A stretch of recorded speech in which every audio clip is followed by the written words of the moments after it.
Damn, son, where'd you find this?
People get so caught up in whether or not love works. If you loved, it worked. No matter how long it lasted, it didn't last, or if it's still going.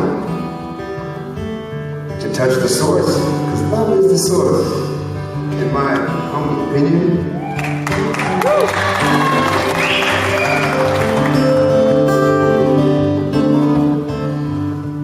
This is just one more love song. It's a new song. It's called Masterpiece.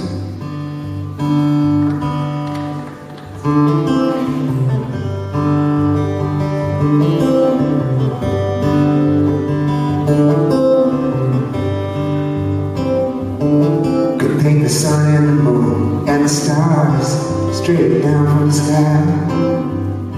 Could carve your likeness in stone down to the light that shines in your eyes.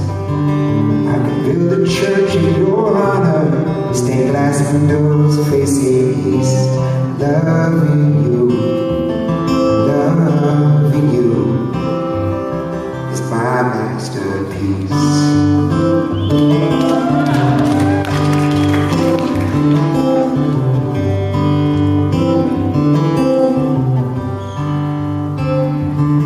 Love you for who you are. I love you for who you may never be. From downtown all the way up to 147th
One of the greatest parts about making music over the years and having made music and stuck with it for so long is the experiences.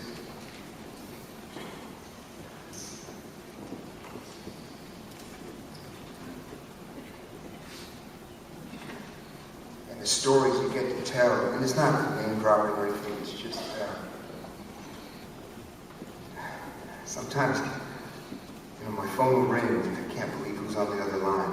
I still feel like a guest somehow, it's not that I don't feel worthy, it's just that I think I look at people who act worthy, and it's a fine line, knowing what you do, knowing what you got, and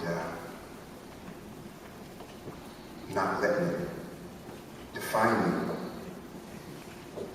Because as much as I love music and I love songs and writing, if I didn't do that, and I did anything else, I was just thinking today, I was having a conversation with myself about racism. I can do that because I'm half.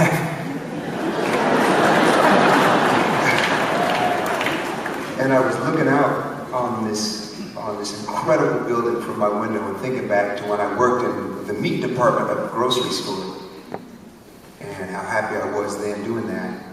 But then there was one old lady who wouldn't let me she wouldn't let me serve her because I was black. And she just was straight up. Like, that black boy's not going to serve me my meat. I was like, whoa. I was like, okay. And the guy who ran the meat department sat me down. I was a kid too. I was like, oh, I'm going to quit. And I'm going to, he's like, let me tell you about her upbringing. And he told me, I was like, damn. It didn't make it right. And it didn't even make it okay. It just made it someone else's experience. And I'm glad I'm not doing that, but I love doing it. And I never expected to be at the Sydney Opera House. I expected to either be working for my family at the music store or, serving up some meat. So I had the experiences through sticking with something for so long. From serving up, from not being allowed to serve that woman her meat, and that didn't come out right, but you know what I'm saying. Well, it did. It's just one of those things that happens, and again, you don't talk when you're making music. Sorry.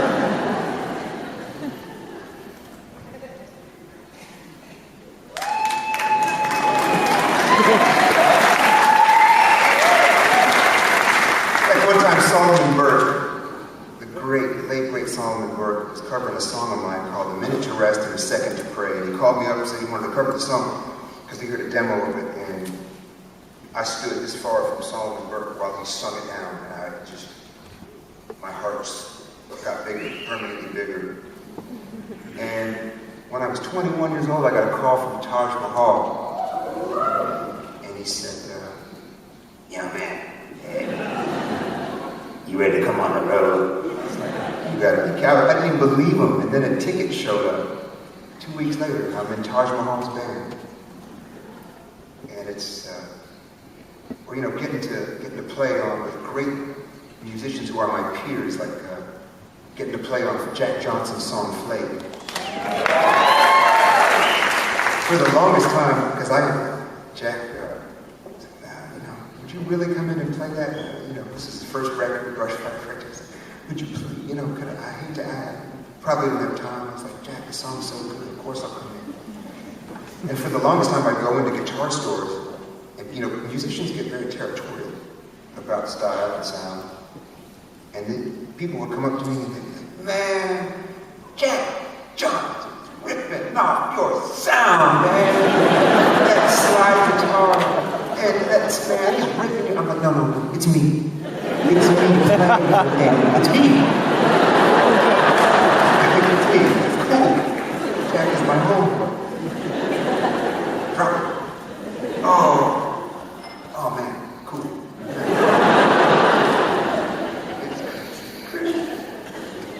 But at the top of that show, when singing with Eddie Vedder, singing the song, making a record with Charlie Musselwhite, by the way, that's coming out next year. Doing all that, the number one experience, and there's probably like 3 or 4 number ones, but this specific number one is when Jeff Buckley walked up to me one time at a music festival, and he because it's people who talk about things in these terms drive me nuts, but I tell you, I swear, I think he levitated. I saw him from behind, he just kind of walked over, but I didn't see his feet hitting the ground. He just was and he just was so beautiful. He was the most beautiful. I'm comfortable with my manhood, fella. I can say this. Got nothing to prove, He was a beautiful specimen. He had this black hair. And it was a little bit unwashed. And it was just road. I get chills even talking about it. And then he had on like a kind of a tank, either a deep V-neck or a tank top. Something I couldn't pull off. And it was just, and he had necklaces and bracelets, steel-toed boots, tight, skinny black jeans. And it was just a ball of energy. You can't even believe it. And his eyes were black. What's the blackest thing you've ever seen? Double it and you've got Jeff's eyes. They were so black, and he'd hypnotize you. He'd look at you and you'd just be like, take me to your leader, man. See what? What?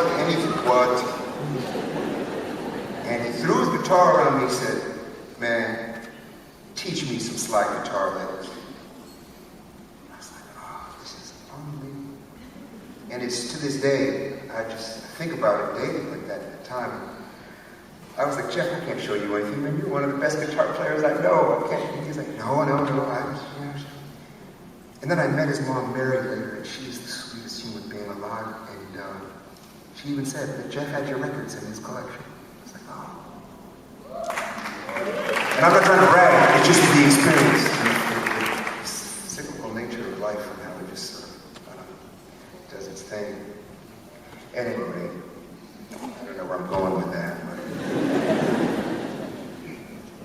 But later that day, we went and saw Page and Plant. They were on the same festival that day, and we played before Jeff. Jeff played after us, and then we met up, and we're about to run over, and then they grabbed Jeff to do some press. So we said, Jeff, we'll meet you over on Jimmy Page's side of the stage. Okay. I got to Jimmy Page's side of the stage, and it was on lockdown. They weren't letting anybody on stage. So then we said, well, what would Jeff do? WWJD, We said he'd go around to the other side. So we told the guy, okay, Jeff Buckley's going to come, so tell him to go to the other side. And he was like, well, that guy's not going to let you in either. I said, I know, but we'll deal with that later. So we went around to the other side, and that guy wouldn't let us in either. The stage was on lockdown, but they said, the other guy was cool, said, go down to the photo pit, and when they clear all the photographers out, you, and it was me and the drummer and my band, and the Innocent Criminals, Oliver, and then, and a couple of girls, and then, and then, so we're down in the pit, and we're looking for Jeff, we're waiting for Jeff, and song, and we're looking, and the girls are really waiting for Jeff, like, where's Jeff? he's not coming, he's not, and then all of us like, man, you might have to go back and find Jeff, but it's a huge sea of, you know, with those Euro festivals, there's these giant stages, the speakers are about 50 feet high, with scaffolding all around them. And this was even before they had figured out that you could put giant advertisements on the front of the scaffolding, so it was just raw scaffolding, all the way 50 feet up to the thing. So Page and Plant kick into their next song, and it's killing, and people are pulsing, and there's 100,000 people in this field, and it was so loud even at the time, I was like, oh my God, this is really loud. And I see something flicker around, and I go, uh-oh, a bird just flew into the speakers, and I look up, and Jeff has proceeded to somehow climb the scaffolding, and he's hanging off the scaffolding like this, and he's furiously, and sweat is coming off in his hand, and he's just, and I looked up, and I said, it's gotta be about 200 decibels at the source of that. And I know he's not wearing earplugs. And then the song stopped, and Oliver and I were just, we couldn't believe what we were seeing. Like, he may be here, but he ain't from here. And then the song stopped, and he had the nerve to yell, come on out! And I was like, man, get your ass back. It was the craziest thing. So, I've always been looking to somehow tell that story. Storytellers and all that garbage, but you know what? Jeff is the most important musician of my generation. So he did with one record what I'm trying to do and what the rest of us are trying to do with a lifetime of records. He did it in one. So, yeah, so I've been looking for a way to kind of do tribute music. So, at any rate, if you're in the mood to sing something.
flag on the long march, and love is not your future march.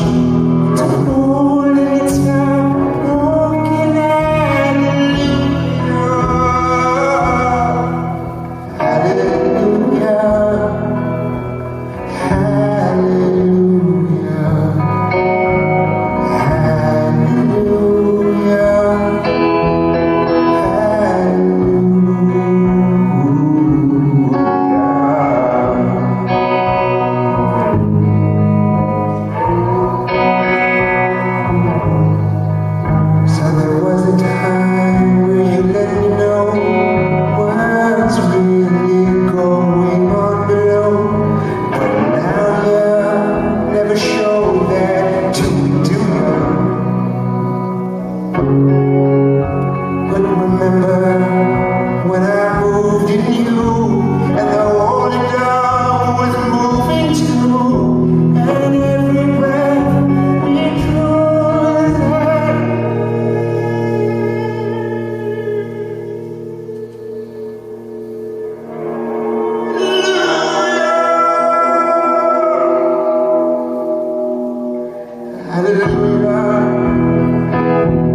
love in my life.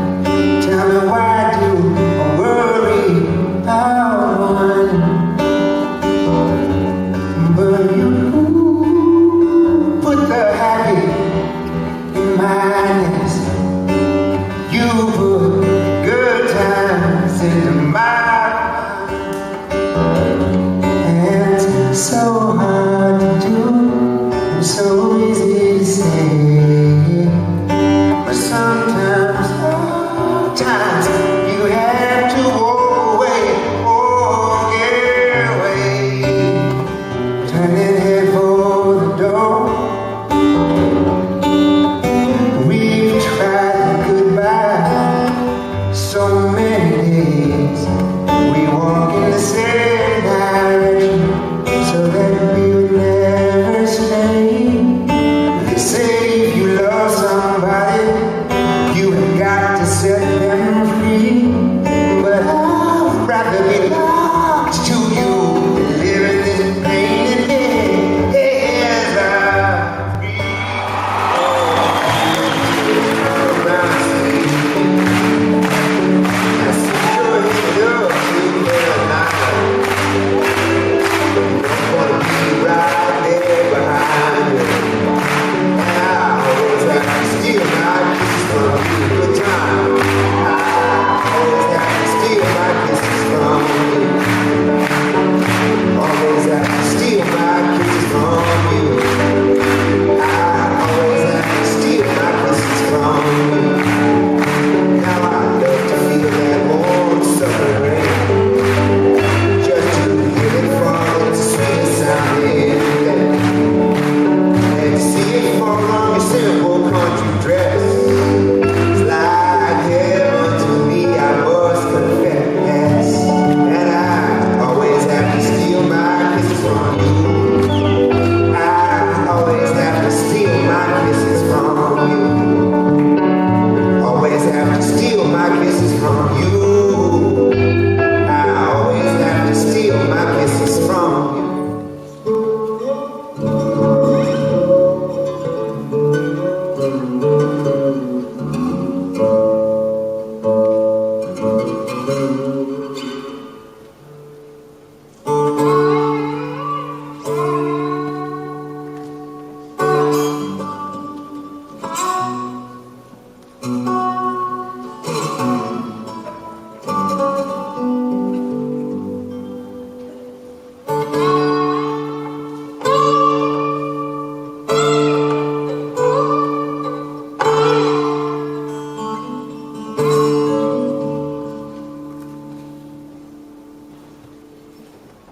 Lord, won't you help me through the night? Won't you help me through this night? We can worry about tomorrow when it comes. Won't you help me through the night? Won't you help me through the night? We can worry about tomorrow when it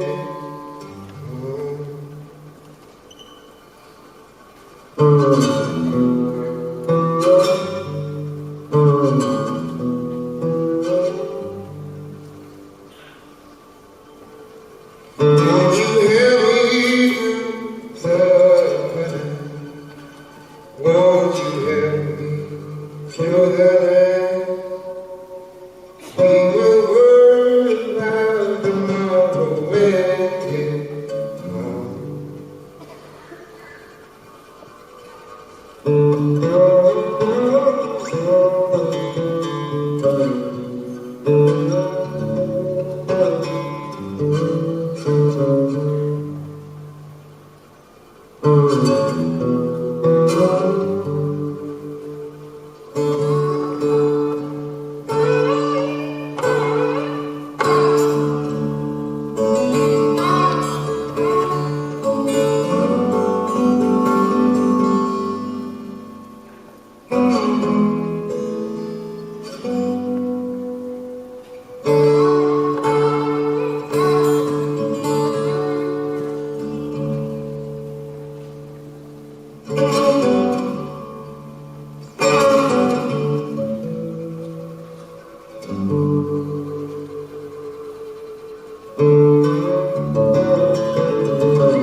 And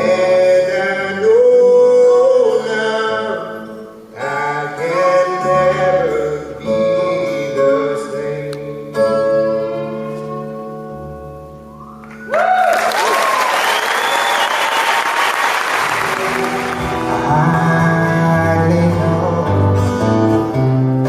you had so close in my heart. Oh dear, go further from me.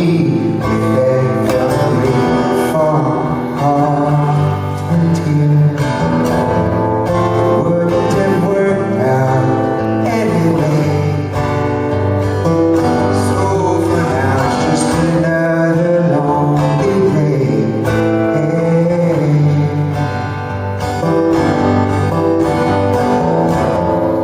Further along we just pray. But for now it's just another lonely day. For now it's just another lonely day. For now it's just another lonely day.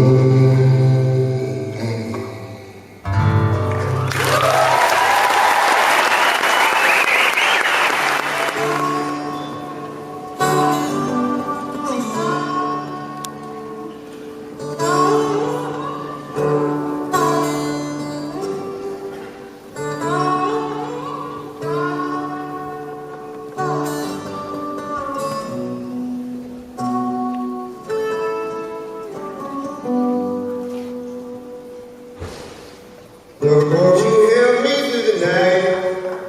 Won't you help me through the night? We'll worry about tomorrow when it comes.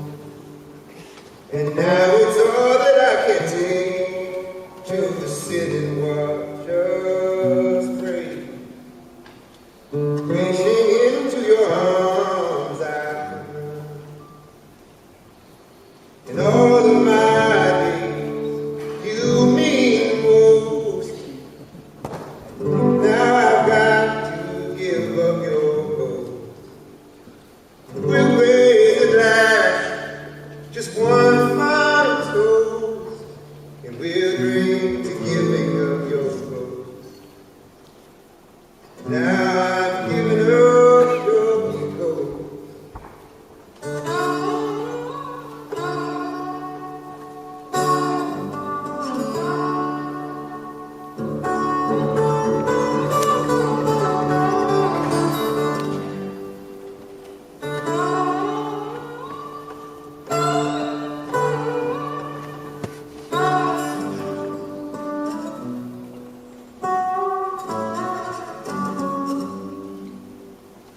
Every day I look a little more like my father,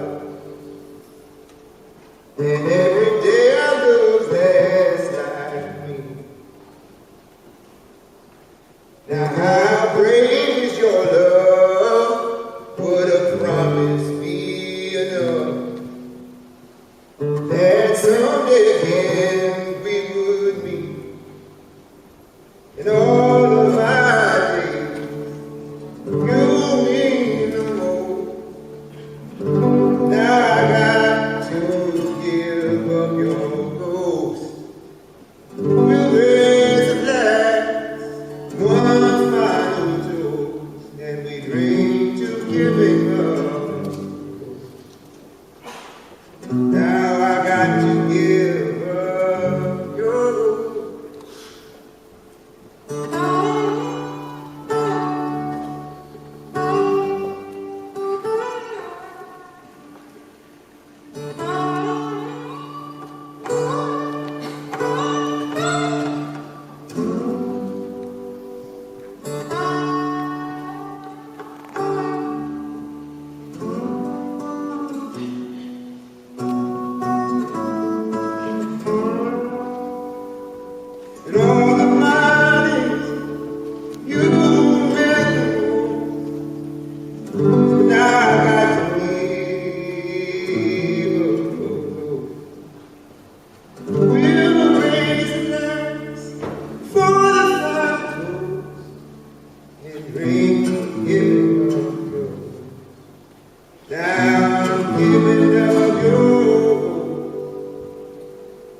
that you give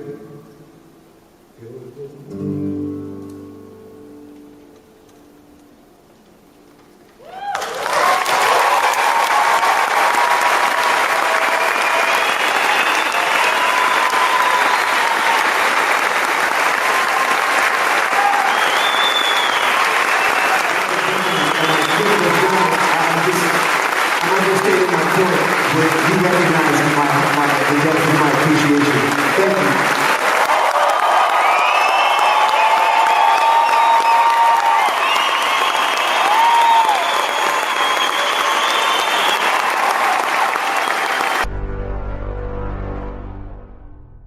Damn, son, where'd you find this?